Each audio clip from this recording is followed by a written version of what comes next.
up in the morning, grab my little black book. Yesterday can eat a dick, cause we lost by the hook. Can't win them all, so you never see me get shook. Today's a new day, the bookmaker's getting cooked. When I spot a dirty keg of 4 units getting played, always find the value, I would never be afraid. Scared money don't win, but I'm not going all in unless I see a bet I love, then I put my balls on a bookie's chin.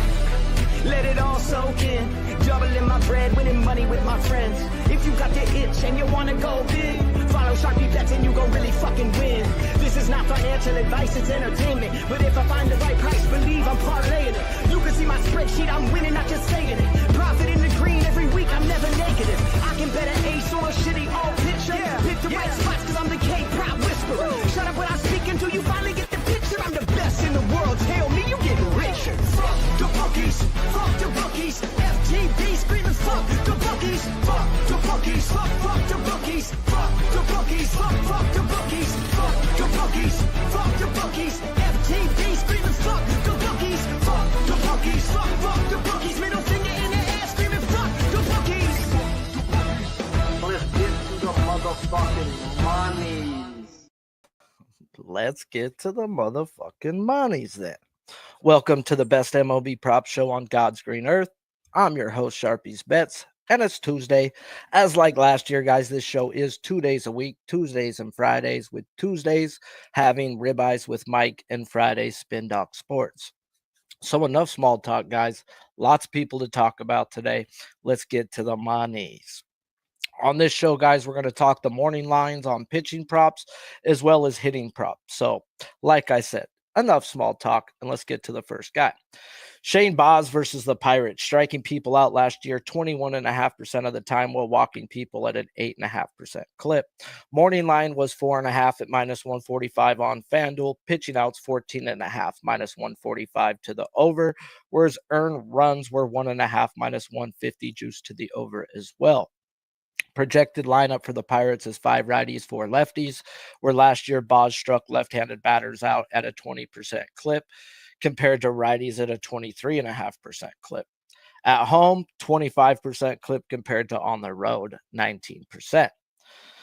My breakdowns this year, guys, are going to be a little bit different. As I normally type out a fucking book, there's really no need. So I'm going to go over the stuff that I'm looking at and how I'm looking to bet these guys, as we've got Shane Baz versus the Pirates. Whereas last time out, guys, he threw 4.1 innings, but yet just threw 60 pitches.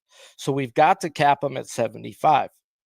As Baz has dealt with injuries his whole career and hasn't pitched more than 80 innings since being drafted in the first round with the 12th pick by these Pirates. So get back day is definitely in effect here. Now, when I look at his metrics, we see a guy who's in the zone 5% more than league average, as well as being 4% worse than league average at getting you to chase with some elite chase contact. So before I even want to go run this pitch mix, guys, he's going to have to pass the key of chase as well as zone contact, but we're going to put more on chase with how elite his chase contact is. So I run the projected lineup, and we have a kid who's making his MLB debut, so nothing really to take from that, and 5 of the 8 that do not chase. So we go to zone contact. Once again, 5 of the 8 who are league average or better at zone contact. All in all, guys, I need 2/3 of the lineup to point me one way or the other, but it's pointing to the under here.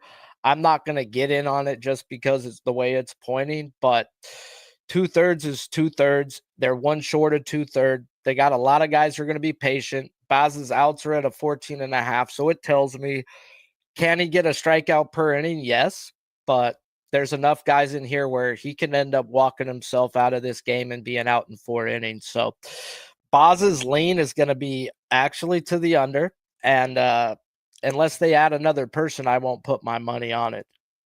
Now, a guy I'm going to have to put my money on if they give me this lineup is Jose freaking Barrios versus the Nationals, where last year he struck people out at a 19.5% clip, while walked people just 7% of the time. Morning line is 4.5 -160 on FanDuel to the over, or 6+ everywhere else. Pitching out 17.5 -160 to the over. Earn runs 1.5 -175 to the over. Projected lineups is 6 lefties, 3 righties, where last year Barrios struck out lefties at a 20.5% clip compared to just 18.5% versus the right-handed side. Pretty much the same home road split strikeout percentage-wise, as one was 19, the other was 20. Nothing really to write home about. Now, this has been a spot, guys, where last year hit at a 70% clip to the books. And we have it, I believe, 3 times going today on the next few people that we're going to talk about. And no, Sharpie didn't listen the first time this year that they seen it because they switched it. They switched the K-prop line when the lineups came out. So I made an excuse like, oh, it was the lineups. Nah. If FanDuel is showing a different number than the rest of the books, guys, you need to slow the fuck down and see what they're seeing, as they will land on the FanDuel number or go under or over depending on the FanDuel line. And the books rake in the money, guys, at over a 70% clip. And right now they have Barrios at a 4.5, where everyone else is a 5.5. So that, to me, just by reading what the books have done over last year and going into this year again, when FanDuel shows a different number than the books, FanDuel is normally right. So it's either going to land on the FanDuel number or go under at a 70% clip or better. So what are the books seeing, guys? And you know what I know, because I'll tell you what I see in this, what I bet and how I bet. And I'm still kicking myself for saying Barrios was going to end on 5 strikeouts last week, yet I bet his outs. And what happens? He gets the shit kicked out of him, gets 5 strikeouts, goes 5 innings. Is what it is, guys. Life's a bitch and you marry one, and I got to stick to the key. And when the key says over, we go over. When the key says under, we go under. And it is what it is. The key is chase contact with this guy. If you look at his metrics, it's going to show you he's nothing better than league average or way worse than pretty much everything I like to look at. But it's never really mattered to me. And when it came down to the hitter versus batter splits last year, it was a 50-50%, one way to the under, one way to the over. So I learned that really doesn't mean shit either. What means something is the chase contact. So let's go look at this freaking lineup. And we've got 7 of the 9 guys projected that are league average or better at chase contact. That is more than 2/3 of the lineup, pointing to me to tell me that if they give me this under, I may bet the FanDuel at plus money. I may not just take the minus 150 to the 5.5, but at worst, I'll split it up. Minus 120, 125 if I split it that way. If I do a half unit on the 4.5, half unit on the 5.5, that way I don't get super invested on a minus 150. But at the end of the day, I don't see him getting 5, and 6 is going to be impossible. So yeah, should we pay the minus 150? Probably, but I don't think he gets 5, so I may take, like I said, dabble on the 4.5. You give me this lineup, guys, and it's an easy under bet for me on Barrios. As let's get it. Now we've got some titties, guys, and another spot that is not looking like a spot that I want to give you betting. That at first I wanted to slam, probably like a lot of you guys else out there, but let's talk Logan Gilbert versus the Tigers. Striking people out last year at a 27.5% clip, while walking people 4.5% of the time. Morning line 7.5 minus 118 on FanDuel, where 9+ everywhere else. Big red flag right there. Pitching outs 18.5 minus 200 to the under. Earned runs 1.5 minus 130 to the under. Projected lineup is 5 lefties, 4 righties. Last year, Gilbert dominated lefties with a 30% strikeout rate compared to 25.5 versus the right-handed side. And at home where he's at today, he had a 30% K rate compared to 25% on the road. So this is one of those spots, guys, where it is trap-ish if I've ever seen one, guys. We got FanDuel at a very bettable 7.5 and 8.5 everywhere else. And like Barrios, guys, if I can't figure it out, at least what the books are seeing, then I've got to at least let it go. Because, this should have been a smash spot if we're going to go by with what we're going to look at, guys. And, you're going to project 5 lefties versus Gilbert, where he strikes them out at a 5% higher rate, as well as he's at home where he has a 5% higher strikeout rate. And those are what the regular people, guys, the titty capper guys look at, the very basic stats. And then they look at past history.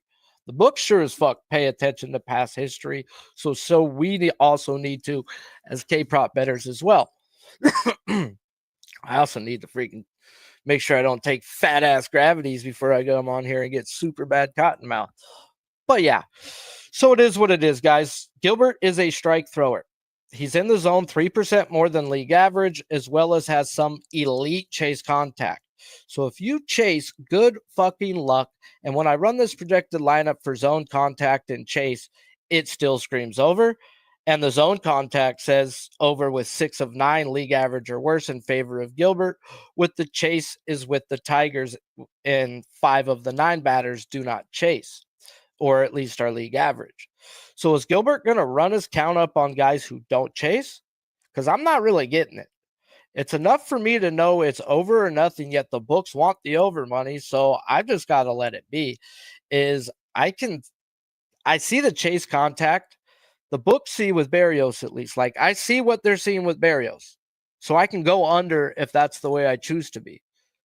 I cannot go over because I don't get it. I don't understand why they're putting that number there, why it's so bettable, unless Gilbert just goes out there and throws himself a 9-inning game and comes up 1 or 2 short. But I can't even look to pull these guys down in alt parlays because the books are already telling you 8's going to be tough.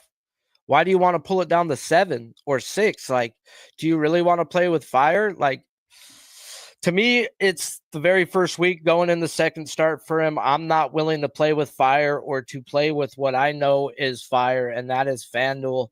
FanDuel hanging a very bettable number is enough to scare me off because I don't see what they're seeing, and it is what it is. Now, I will watch that game and see what the fuck the books see. And is he pitching to contact, or is he running his pitch count up? So if he runs his pitch count up, it's an easy lesson. We sure fuck pay attention to chase because 5 of the 9 people in this lineup don't chase. Something that I'm going to look to learn, though, definitely in this game. Now, a guy that I think we're going to get value on, but there's no value in a losing ticket. So we've got to figure out which way we're going to bet him. Justin Steele at the A's, striking people out last year 24.5% of the time, while walking people 6.5% of the time. Morning line 5.5 plus 116 on FanDuel. Pitching outs were not available. Earned runs at 1.5 minus 150 to the over.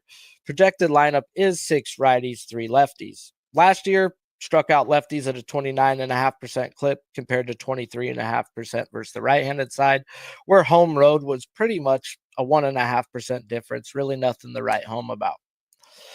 Justin Steele now has his 3rd game on the horizon, and it's time to actually buy low on him. Because if you watch this show, I was dead right about him the first 2 games. Those were just really bad matchups for him in the Dodgers and Diamondbacks. Well, this is the A's, where even in the preseason, I was picking on the A's with unders when a lefty would go versus this team. As we know, Justin Steele is a 2-pitch pitcher, fastball slider, and he is a guy who is one of the best in the league at throwing strikes. Even this year, which is an off year if you take the first 2 games, he's 5% better than league average and normally a 9% better than league average type guy. So what I'm getting at, guys, is we have a guy who lives in the zone. So zone contact is big when we look at these lineups. So let's run this projected lineup and see if we can get in. As it's pretty much simple, guys. His fastball and slider are within a 0.5 mile per hour from where it was last year and within 100 RPMs. So nothing to be worried about in his pitch mix. And when we run into this lineup, I come up with a little bit of a conundrum. We have 2 kids in this lineup with a total of 350 pitches seen in the majors. So there's really nothing to take from those 2 guys. And even with those 2 guys in it, it's 5-4 in favor of Steele when it comes to zone contact, with both of those kids being really good at zone contact and they're very minimal at bats in the big leagues. So we can still do the work, guys, as it's 5-2 without the kids, and it's pretty much hard to put nothing on 350 pitches seen. So we go look at the whiff on his 2 pitches, guys, and I come up with 5 to 7.5, as 3 of these guys do seem to be a dead spot. with one of the three being a kid, so maybe that dead spot could strike out. I really don't know. It's hard to take in off of those at bats. But all in all, guys, I may pull him down one, and I've been a bitch with that lately. Not like, let's be real. I'm pulling down guys because I'm afraid, like, oh, what if they don't go this many, or what if they don't go that many? And it's fucked me a few times on my parlays. I ain't gonna be one to fucking lie about shit, but maybe it's just time to start betting these guys straight at a half unit. And if it is, it is. If it's not, it's not. Like, you learn and you go. But this tells me Justin Steele today is going to go 6 innings. He's going to give up 2 runs or less, and he's going to have 6 or more strikeouts. So give me this lineup. I'm going to have to bet Justin Steele today. I just got to stop being a bitch, right? Just bet it. Just fuck. He's been bad. This is a buy low spot, and this is a good matchup for him. So going to wait for the lineups, but Justin Steele definitely looks like a spot I'll be looking to back, whether it's the team total under today for the A's or whether it's the strikeouts for Justin Steele, or maybe both altered, as that was a very good bet for me last year, taking them down 1 with the team total up 1. As when you expect a guy to be dominant, I would hate to have him go out and pitch to contact and just fuck me square in the eye hole. One guy who's fucked me square in the eye hole, guys, was Chris Sale. And now he gets a rematch, not a rematch. He gets a shot at the Dodgers, striking people out last year 32% of the time while walking people 5.5% of the time. Morning line, guys, was 6+ at -180 on DraftKings, or 7+ at +114 on FanDuel. Pitching out 17.5 -175 to the under. Earned runs 2.5 -155 to the under. Projected lineup is 6 righties, 3 lefties, where last year he dominated lefties at a 36% strikeout rate, where dominated righties with a 31.5% rate. He was better on the road last year by 4%, but still was elite at home when it came to striking people out. And that's where we get to Sale Day. And Sale gets a get-back day at that, as his velocity and spin are where it should be. And the key I've used for Sale last year, guys, is zone swing percentage. And the key is just a bonus with him, as you could run just his whiff and get the number, as he is that fucking dude. For Sale, guys, it goes back to last year. And like I said, the bonus is the zone swing percentage. If you want to take pitches versus this man, good fucking luck, as he is truly a 3-pitch pitcher with 3+ pitches, and he throws them all equally, whether it be changeup, slider, fastball. You really can't just sit on a pitch, as he is going to fucking throw. And I expect him to come out and ready to rock today, guys, especially after last week. Now, I was wrong last week, guys. I would have took the under on his strikeouts, and that fucker got popped for a little bit, but still had 7 strikeouts versus a Padres team this year and last year that just really doesn't fucking strike out. So why is FanDuel offering a 6.5 and everyone else offering a super ass juiced 5.5? Well, I think FanDuel knows Freddie Freeman's not going to be in the lineup today, as he wasn't in the lineup yesterday due to a bad ankle. And even with Freddie Freeman in this lineup, Chris Sale has a strikeout percentage above 27% versus this projected lineup. Now, if we look at people that take pitches, it's going to be in favor of the Dodgers 5-4, but that's with Freddie Freeman in the lineup. With Freddie Freeman out the lineup, it'll be something that we'll go look at, but 5-4 in favor of the Dodgers. But like I said, I don't expect Freeman to be in the lineup today. So I expect every line to move to that 6.5 once Freeman is moved out, or at least the lines to settle. I don't think there's nothing fishy going on with this line, but it's over or nothing. And the way I'm looking at it, maybe a combined prop with the next guy that we are going to talk about. And that's obviously in the same damn game, as it ain't just Sale Day, fellas. It's fucking May Day. Yeah, I wish I had a button to go, meh, meh, meh. But yeah, Dustin fucking May versus the Braves, striking people out 2 years ago at 25% clip, while walking people 8% of the time. Morning line was 5+ at is it 4+ -158 or 5+? Let me pull him up what freaking he's at. FT Dustin May. My bad, fellas. I want to know because I want to bet him. So what is May at? I think he's 4.5 super juiced. All these Borhasses. I guess I got to start with this first name, huh? There he is. Haha. Dustin May. 3.5 minus 164. It's 3.5 juiced out everywhere. So yeah, it was 4+ super juiced. They're gonna fucking get me, aren't they, fellas? Ugh. Why the juice though? We don't like the juice. No, like the juice. So let's talk Dustin May right quick, guys, before we bring on the guy to talk hitting props. As like I said, this is going to be a much shorter show this year. This is the sixth guy I'm already talking about. I'm just getting you to the facts of what I'm looking for, breaking down the lineups for you, and telling you what I'm going to be looking to bet at, guys. There's no reason to read up backstories and all that shit. You can find that elsewhere. I'm going to pound you with information and hopefully winning fucking bets. Dustin May, guys, is back from a near-death experience where everyone thought he got hurt last year. He fucking tore his esophagus and was fighting for his fucking life. And now is back with a vengeance, guys, with an extremely impressive spring training where he had 12 strikeouts to 6 walks in just 10 innings of work, where he threw 68 pitches in his last game. So we've got to think 75 at worst for Dustin May today. And when I read the reports of him talking, guys, he talks with a lot of confidence and how he has just a different look on life and how he's just ready to rock. Don't forget a few years back, guys, he was the consensus top pitching prospect in all of baseball. And to me, guys, has looked to be back in form. Now he gets a just love matchup from God, guys, just straight up, as the Braves have been pick-onable since last year, and Profar just got suspended for 80 games. They just lost one of their few contact hitters that they did have, guys. So, yeah, it's going to be pick on the Brave seasons for a while now, guys. And May pounds the zone.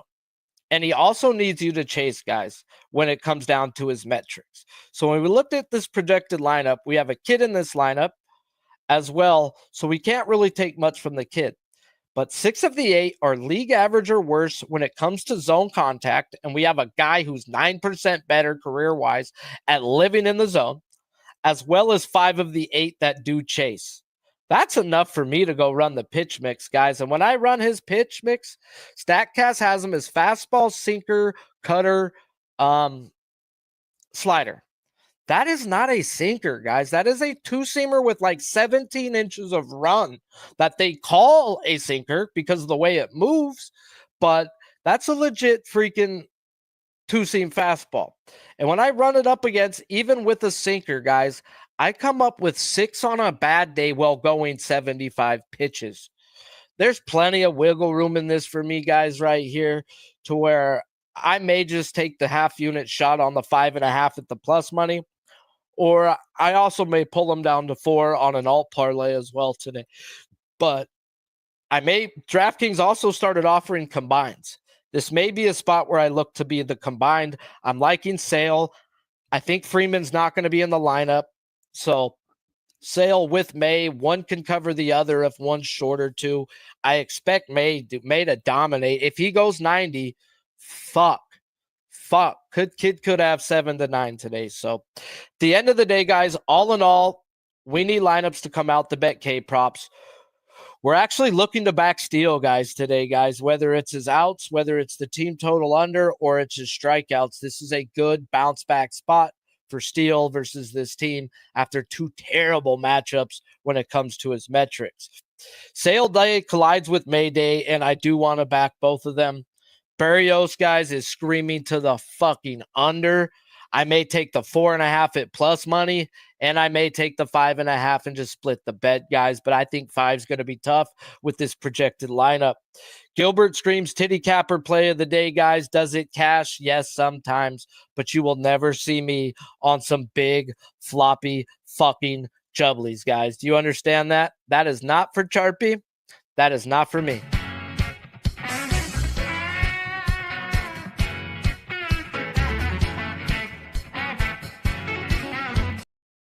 Yeah, so if you like titties, That's your play, fellas. I think Gilbert shoves today, guys. I wanted to back him, but you may want to check the breakdown if you did miss it.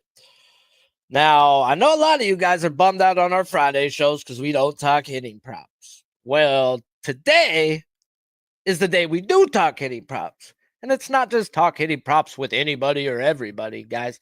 It's talk hitting props with the guy who made RBI bets fucking cool. The guy who was betting them before your mom thought about betting them. The guy that you don't want to let in your mom's house. Why? Because he's a fucking shark. Megalodon, the size of really 2 school buses. Are they extinct? Are they extinct? That's the big question. What's the new evidence now? A satellite photo near Sao Paulo. When you compare them next to the first photo, I'd say that's a 70-foot shark. I love that one, but I couldn't even find that when I searched for it again. Like, I don't even know where I got that shit, bro. I'm sure I'll get in trouble. Whatever. How you been, my guy? I know it's your time. I know it's a little earlier, but I work fucking 8-9 hours tonight, so we got to do the show at this time. All good, man. We got to turn it up this baseball season. Got to make some adjustments. Got to get some new programming in there. Yeah, we'll be doing what we do at Sports Money, but I got a couple little tricks up my sleeve here. I'm going to do a video series. I think it's going to be on the daily, trying to let this week go. It's start of the season. It's tough, right? We're excited about baseball. We got some opportunities that we want to fire away on. And at the same time, it's such a data-driven sport that we have to, let some of that data accumulate before we fire. But I'm happy to say it's been a good start to the season. Man, I think I'm 4-1 on the 5 RBIs I've given out. I'm 2-1 on my Nerfy Yerfies at this point. So, being selective, I'll tell you the biggest thing that's been helpful. And it comes down to me for pitching. A lot of these spots here. I gave out a bomber on Sunday, a double dipper for Cleveland, first 5 in full game. Thank goodness for food poisoning. When you no longer have 1 versus 1 in the pitching matchup, that means that at some point you're probably going to have 1 versus 4, and you got to fire away. And that's what we had with Cleveland the other day. Spot that we had yesterday, which was the spot that we had yesterday out there that I thought was a pretty good look. I can't think of it offhand. Anyhow. The Phillies? It wasn't the Phillies. It was fucked me, bro. I had them first 5, dog, with Sanchez pulled down the 5. So my 2 pick got fucking voided to a 1 pick, and I got minus 225 fucking strikeout. It was Cleveland, San Diego. So was it Cleveland playing San Diego? Yeah, Cleveland, San Diego spot. San Diego found themselves in a nice little 13-0 spot there. And with the pitching situation that Cleveland had in front of them, I thought, you know what, this guy's not the, he's kind of the last of the order, if you will. And they're going to go back here and start today off with Logan Allen. But, just looking for some of those types of situations to jump in on have been fortuitous. When it comes to the batting side of things, though, we got a whole new concept to factor in here. It's the old torpedo bats, man. We got torpedoes now. You talk about big old titties, torpedo titties. Who doesn't like some torpedo titties? And, sign me up. And that being said, I think from this perspective now, going to give a lot of opportunity to get some unique, when you find these guys, there's a list out there. You can Google the list and see who it is. What it is shifting the weight around to the bat so that they can get more meat on contact, right? So there's a bigger zone, if you will. There's more weight behind where the hot zone's coming in, which means there's more power coming into an already powerful situation. So we're going to look for those. What I understand with that bat is it makes the sweet spot inside now. Yeah. So now you can't get inside on these guys. Yep. So it's opened up their hitting opportunities, right? So maybe they were 50-50, if you will, based on the type of batter that they are. But now you've added another element. So they're maybe 2/3 now the advantage of the hitter. And if you want validation, just look at what happened with that Yankees game. Those first 2 Yankees games or those 2-3 Yankees games against the Brewers. Now, the Brewers stink. There's no question about the way that their season has started off here. But just another fun component that we have to look at. And there's a whole list of these guys that are out there. And by the way, they're all calling. They all want torpedo titties now. They're saying, get me in, coach, get me in. They're calling their equipment managers. They're calling their equipment reps. They all want to be a part of that now because it's just proven results. I mean, instantaneous results, too. You talk about juice balls. We got juice bats. Bro, Stott's first hit yesterday using it went to the warning track. Hey, Lindor's been using it all year. Like, there's been people using it other than the Yankees. That's why, it's not just the Yankee thing. And the Yankees have themselves a big lineup of it for sure. But, if you look down, the Yankees have Volpe, Wells, Bellinger, Chisholm, and Goldschmidt that are firing off with those bats. The Cubs looking at Danby Swanson and Nico Horner. Think about that is the guys that I like on the Cubs aren't even part of that factor. But look at Ellie De La Cruz. We know him as a stolen base guy. He's got a juice bat type of situation now. O'Neal Cruz with the Pittsburgh Pirates. Just a short list of these guys that got there. One of the guys that didn't make the list today, and we'll start this thing off. I like me a little Rice Hoskins to get the hitting concept in play here today, but it doesn't look like he's going to be in the lineup, at least through early glance. And the thing about this is with the early part of the season, what we're trying to look for, just kind of the have-nots list at this point, right? Like who are the underperformers, underachievers? And we got a juice situation with the Brewers coming in here as a small favorite. They've got Patrick against Lorenzen. RotoWire hasn't projected in. Yeah, I couldn't find the numbers for him. Oh. I found a couple. So I'm going to give you Hoskins. He's going to be my guy. Why? I don't like that he's buried 6 in the order, but I have this kind of unique concept or thought process where it's like, if you've got guys that are, they need a spark. They need a spark, and it doesn't matter. Sometimes that spark can come from the bottom of the lineup, the middle of the lineup. When they get their hitting lineup in gel and they've got their top 4, top 5 guys, we know the boo-boo position will be alive and all the rest. But for now, a team that's desperate just to get runs on the board, you can't win if you don't score runs, and they're not even getting on the board. So, or they're getting on loosely. So I'm going to pick on this guy. He's projected in the 6th. Now you have to look around because there may or may not be some props available for this guy yet. And he doesn't have any success per se against Lorenzen, but arguably Frelick's in front of him as a 500 guy. Contreras is a 333. Yelich has got a ton of experience out there, Torreo, and they moved Bryce Terang from 9 back to 1. So they're shuffling this lineup, trying to get hot, trying to make some noise. And I like me a little Hoskins here. Yeah, maybe it's because he's a former Philly. Maybe that skews me a little bit. But look, he went 2 for 3, 2 homers when they busted up the end of the preseason against the Athletics. When the bat gets hot, he can get rolling. I'm not a big spring training guy.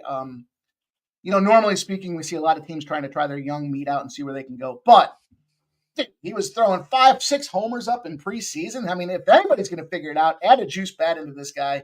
I like the look out there. I did find a spot for him. I did find a number on an offshore. I think it was plus 225. Let me double check. Oof. Let me double check. Here. So I think there's incredible value there for this guy. And you know what we're getting is a constant 2 things. 1, the fact that the Brewers stink right now. And 2, the fact that, the guy that's their number one, their hitter, their guy that's got all the meat and potatoes, Melendez. Not those Melendez guys. They're still locked up. But that being said, here's a guy. And if you can't find yourself a little Hoskins prop there, then Melendez is priced at plus 250. And I would fall back on that because I still do believe, with Melendez numbers and why I'm a fan of this guy here, it's got a lot to do with his swing rate right now. He's swinging the bat hard. He's making great contact. And albeit that being said, he's playing with a shit lineup around him. So give me a spot with this. Give me a spot with a little Brewers action here with Hoskins. If you can find him. If you can't find him, let's go talk about those Yankees because that is a lineup that we are going to have to pick on and have to choose our spots. Now, Sharpie, I fell victim to the biggest dickhead of the night move last night. You know what it was? I made 6 RBI plays. I teased them, I round robined them. I parlayed them all together. I played them all individually. 5 of the 6th hit. You know who it wasn't that got there for me? Didn't get there for me? It was Shohei Ohtani. Fuck, I can't believe I played like the biggest, squarest guy on the card. The last game on the card. They're busting up, they're getting runs, and this is the guy that leaves me out to dry. That was like a 70-1 jack spot there. Still made some money off it, but anyhow, we won't be doing that again, and I relate that to this Yankees lineup because there's a lot of that type of there's a lot of that juice out there if you're looking to go around and play and have some fun with it, but you just can't get the return. This is the big thing. Somebody asked me the other day, would you play, we're looking for doubles. Would you play this double spot? And I said, I wouldn't because at plus 220, I don't think the return is there. We have to get plus 300 or better when we make these swings because long-term we know we'll be profitable. And I think that's the case here. Lots of guys in this Yankees lineup. Surprise. Breaking news, right? I laughed the other day because I was talking to my boy. I was like, man, I can't believe all these. I didn't realize the Yankees picked all these dudes up. I said, you got Goldschmidt now. You got, you lose Soto and everyone's a little chapped because he's a sellout. But really, he sold out to come to the Yankees. Then you had Wells. You got Bellinger. You got Chisholm. There's just a lot of meat in this lineup here. I'm going to go to the 3 position, and I'm going to pick on Cody Bellinger. And part of the reason why I want to get involved with Cody Bellinger, well, he's got the old torpedo titty. A whole bunch of these guys on the lineup. Volpe, Wells, Bellinger, Chisholm, and Goldschmidt all playing with torpedo titties. And if you look down the lineup at the price rate for this guy here, what a monster tag, dude. We're talking plus, what did I get him at? Plus 250. Plus 250 with the juice bat in his hands. It's already come down 10 cents. That's just in the last 20 minutes. So we're down to plus 240. No, I'm sorry. Plus 250 still holds true. That was Goldschmidt that dropped. But again, with this lineup and who you have out there, how can you not get involved? And at the same time, what are we going to see from Corbin Burnes? Well, what we know about Corbin Burnes is when it comes to the lefty right-up matchup, yeah, lefties aren't a strength, but do the Yankees see something? I'm not sure. They got 4 lefties projected in the lineup, and a guy in Corbin Burnes that's a 216 against lefties versus that 235 on righties. What I like about that, though, is Aaron Judge is right ahead of this guy in the lineup, and the bottom of the lineup's got Oswaldo at a switch hitter. Volpe's down there at the bottom, and 7 as a righty as well. So I think there's going to be opportunities second, third, and fourth time through the lineup. What were you going to say? I'm very scared of Burnes today, bro, because what the books are setting out there, they have his outs at juice to the under 15.5. Burnes has been throwing like 80 pitches, 6 innings, and he should be ready to go. They're saying he's going to get hit, bro. His earned runs were 2.5, been bet down to a 1.5, heavy juice to the over now. So something, either it's that lineup or the books know something, but something doesn't feel right with Burnesy today. Yeah, and I mean, as far as the leader in the clubhouse, I love Bellinger last year. We were firing on Bellinger. I mean, when he was on his streak, I thought we caught it at the very onset of the streak. So put him in the pinstripes. He should be fired up to come out there and smack away at this game. And, another guy that's kind of had, mediocre success. He goes 2 for 2, gets his 4th homer in the preseason to finish the year off and kind of settles into the lineup. They had that explosion of runs. He had a great day, game number 2 of that series, kind of, sputtered out in game 3, give him a little rest, let him recalibrate himself, and put him out there to fire with a bunch of righties around him that could certainly make it happen here. But again, what do the Yankees know? That they're going 4 deep, maybe in 2 switch hitters out there against a guy that doesn't really puke his nuts up on lefties? I'll take a shot with it. I'll take Bellinger as my number 2 spot. I'm going to go 4, early in the season, but the price tags are just at that point where it just warrants us going 4 deep. Let's talk about another guy that I heard you kind of talk about being high on. Or maybe I don't want to put words in your mouth, but let's go to the 6. Let's go north of the border. Get your passports. Get yourselves ready. It's not as bad crossing customs as it sounds. But that being said, the Blue Jays and the Nationals, it's short porch season, man. Since they readjusted that outfield with the Blue Jays, I love what we're seeing out there. And it hasn't correlated necessarily on the Blue Jays side of things. And yet here we go again to Jose Berrios. It's Jose Berrios day for me, man. Middle of the orders, Nathaniel Lowe. It's a blow if you're not getting on Lowe here. We fired off on this guy when he was with Texas last year. We'll track him up on his way out there. He's got the best success on the team, albeit a small sample, 6 at-bats, 4 hits, 2 ribbies against Berrios. He's in the 4 position. He's in the boo-boo spot out there. And, when you look at the lefty-righty matchups specifically, here's another situation where we've got Lowe hitting a 257 against righties. And, Berrios kind of falls into that same rank as Burnes. He's a 214 lefties, 259 righties. But that first game was so putrid. How can you not want to get involved with this dude here? And does he figure it out in game 2 and come back and shut everybody down? Maybe. But you give me a plus 210. And, again, a situation where it almost feels similar to that Yankee situation. If you got a guy that's a 214 against lefties, showing that his better stuff's against lefties, why are you a team that's rolling 4 lefties and a couple of switch hitters out there? Unless that's all you got, and I'm not seeing it. You brought Nathaniel Lowe in here to prove a point. Get this guy at a great price tag. And, look, they're going to have to fire. We've seen that this National League East is already alive. Here's a guy yesterday, Nathaniel Lowe, 3 for 4, 2-run homer on Sunday. Big key to that victory over the Phillies. But he's hit or miss. He's boom or bust. He can strike out both times, 3 times that he gets at bats. And he's definitely a candidate. If he's shit in the bed, they're not afraid to pull him out there. But I think they want to pull him out because they're trying to ginger his stats. I think they want this guy to kind of be the pinnacle. They got rid of Lane Thompson, right? So now what are you going to do? Who are you going to put out there? Well, you got to go with a little Nathaniel Lowe as your guy in that key spot. They're putting him right in the key spot off the gate, and we're getting a plus 210 price tag for this guy. Yep, fire me up, sign me up, and we'll close her out. I don't know about high on, bro. Okay, I'm high on the under strikeouts today. Okay. I heard you say I'm high on Barrios. the under strikeouts. If they give me this lineup, I gotta take it under. It's a fucking easy bet. There's 7 of the 9 guys are really good at chase contact, and that's my key with them. Well, I know we talked about he can still go 7 fucking innings, though. Don't get me fucking wrong. That's what I'm afraid of. Well, we talked about it on Saturday, right? The hits don't necessarily or the runs don't correlate necessarily to the Ks. He had 5 strikeouts, Jose Barrios, his last game, but he had a 10.8 ERA. So he found a way. Now, in this case here, I guess they semi-correlate because, he walked 2 guys out there, but still can get under. We can still get our hits. He can still even have a decent game and, slot himself a 5 again. Not going to be great. I hope Lowe demolishes him 2 times, 2 single shots. So the 3rd time through the lineup, they pull him and have to go to the pin. Yeah. I'll tell you, he's another guy, too, that if you want to talk about lefties, I'm still correlating the data. We nailed that double in Japan. Still trying to get the data set in point, still building the base out there to kind of identify some of those spots for us here. But I kind of think Toronto's going to be one of those fields where I'm looking to see if these guys can get involved in the double business. We've seen a couple already this year. I had Vladdy Guerrero for a nice RBI yesterday. I think it was Springer that we saw get through there. If I was going to put my mark on anybody at this point, it's still early, but I like Nathaniel Lowe. Man, his double pricing. Let me see what that's looking like as well here. I'm not going to go official with it, but it's just somebody that I've got. I'm built a short list, right? So starting this thing off, I'm trying to figure out who do I want to get involved with early, and then let's see how they're tracking through the progress. Plus 440. This is what I'm saying. I think the doubles are going to be an opportunity for us if we can get the right correlated ballpark data in place. What we had with Japan, we had high walls and a short field. And so instead of those balls just barely scraping over, they're starting to fall just flat. And we saw that with Ohtani in that first game.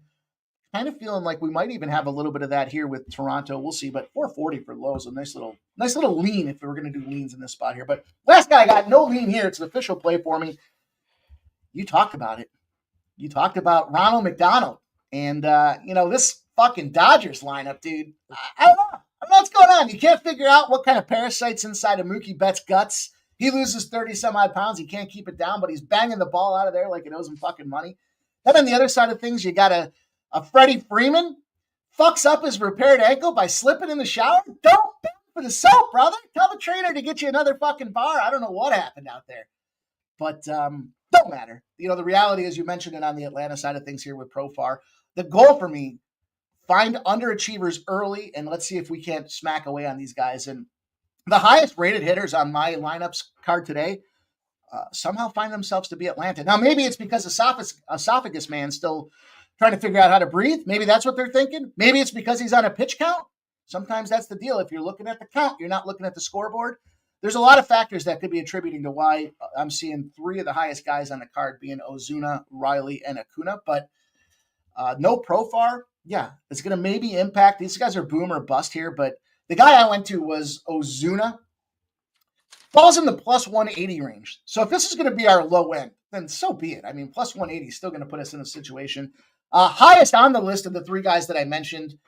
This is just a boom or bust play here, but can Atlanta continue to underachieve at the rate that they've been rolling? I mean, 1 run in 3 games. Yeah, they had 4 in a 3-pack against San Diego to start the season off, but they've done shit since. Just need a spark. Just need to find maybe esophagus man gives us the spark. Maybe you give up 2-3 runs in 5 innings. Just get some strikeouts while you're at it, motherfucker. That's what I'm saying. I'm not greedy. I'm not. But don't fuck up my 162 win total. I'll tell you, I do. You know what? It's funny. I mentioned this the other day. There was a prop out there. I forgot what show I heard it on, but I was listening to some preseason baseball, and they said taking the Dodgers 1st to 10. They already had 3 on everybody else, and they were priced at like plus 160. I should have taken it. I'm pissed at myself for not doing it because they're cracking bats right now. They don't peak too early. Normally, I like to see these. It's not even about the bats with this team. We have the best starting 5 and the top 2 bullpen. It's stupid. We have abundance of riches and arrows to shoot. Ohtani fucked me yesterday, though, so I'm a little bitter. I'll tell you, man, watch out for Teoscar. Easy to say now after what he did again yesterday, but we were on him in the Japan series, And he's done nothing but provide dividends. That, it's one thing to have a team full of bats that don't produce. Like we've seen the Yankees will go cold and they've got all this money in their lineup and they can't do shit. But these Dodgers, man, they're finding a way to smack and smack and smack. And I think that means if you're Atlanta, you got to come into this thing ready to crack. And, a little Chris Sale, why not that be the elixir? Why not that be the magic tonic that helps you kind of break this runless streak that you've got going on out there? One pitiful run the other day, so be it, isn't going to get it done. But, the win, potentially a problem. Double digits in is never exciting, but it's Chris Sale Day, man. Why not the team get fired up around this guy? And there is win, bro. There's been win the last fucking 5 days. Not as much as today's showing, but it's also 58 degrees. Yeah. Fucking cold. Yeah. And Ozuna, by the way, in the boo-boo spot there, in the 4-hole, does have, 5 at-bats with 3 hits. So he's got success with 2 ribbies against Dustin May. And I just think there's a lot of external stuff. There's a lot of those externalities. There's a lot of that shit kind of floating in the ether out there where a guy that's projected high in the lineup, this is where I'm counting on my stats to kind of come through and find an underwhelming performer come through there and kind of smack everybody in the mouth. And again, he's our low spot today, and it's plus 180. So we'll take a shot with this guy. Why the hell not? Let's go.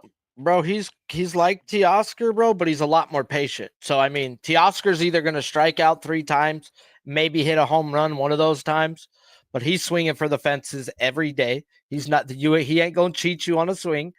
And his career OPS versus a lefty is the best in baseball dating back to 2020. So the dude crushes lefties. You can't pick when he is or not going to.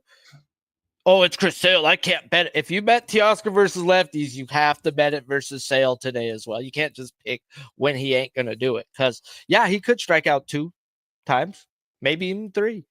He has struck out almost half of his at-bats. But if he connects, holy Lord, that ball goes a long way.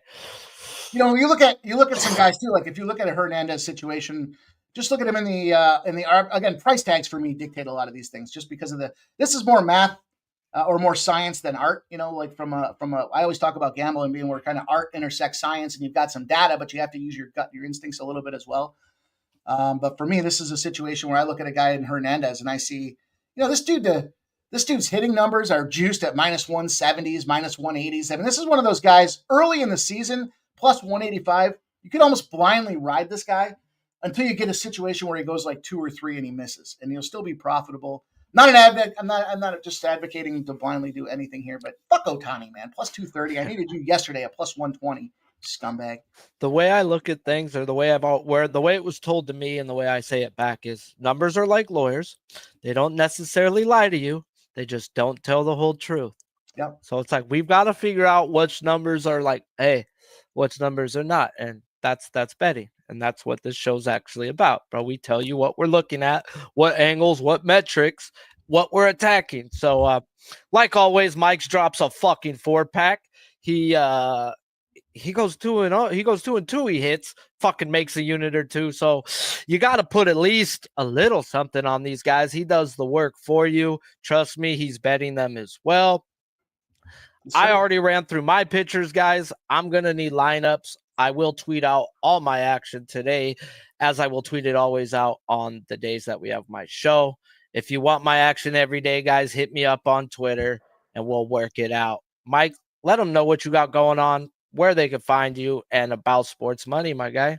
Yeah, we're rocking, man. Sports money every day of the week, which feels so great to say. We start off with our man, Ramon Scott. We roll in. I do pregame Monday to Friday. You guys are familiar with the concept of the show. Saturdays, we do live streams. We got all kinds of things popping, videos, content. What a week we came off of. A golf winner outright 33-1. NASCAR winners at 6-1. A bunch of Big 10, top 10, top 20 plays out there as well. Oh. And look, 9-3 to start this baseball season off. So I'll take it. I know we're talking about starting slow, but yesterday was a tremendous day. Doing this new thing this year, you guys, much like you can support Sharpie, support us over at Sports Money. And we've got the enhanced membership package out there. We're talking cheap, low cost out there to get our premium plays when we have early action, when we have action that falls outside of the card. Sometimes we want to wait for the lineups to drop. That's where we're giving out that stuff to our enhanced membership. So check it out. Reach out to me through X if you have any questions. Sharpie, as always. Welcome to baseball. This isn't our first show, though. We already did one. We're already deep into the season. So let's have a big season this year, my man. And I enjoyed it. Appreciate you having me. And I'll see you next time. Yes, sir. Until everybody, until Friday, kick some fucking ass, make some money, and don't give it back on fucking tennis when you wake up. I may be talking to myself right there. Buy a boy a baseball, get him outside, get his hands dirty, take a little time. Give a boy a Bible, teach him how to pray. Thank the good Lord at the end of the day. Wake him up early, teach him how to work, spend his own money, show him what it's worth, yeah. He's gonna know it all, he'll slip and he'll fall, he'll pick himself up, amen. Yes sir, yes ma'am, show him how to be a man, so one of these days he can. Buy a girl flowers, take her to a show, treat her like a lady, and maybe down the road, you'll give a girl a diamond, put it on her hand, watch her and her mama, making all the plans, then get a little house on a little piece of land, build a little family, so maybe one of these days he can, yeah. Buy a boy a baseball, get outside, get his hands dirty, take a little time, give a boy a Bible.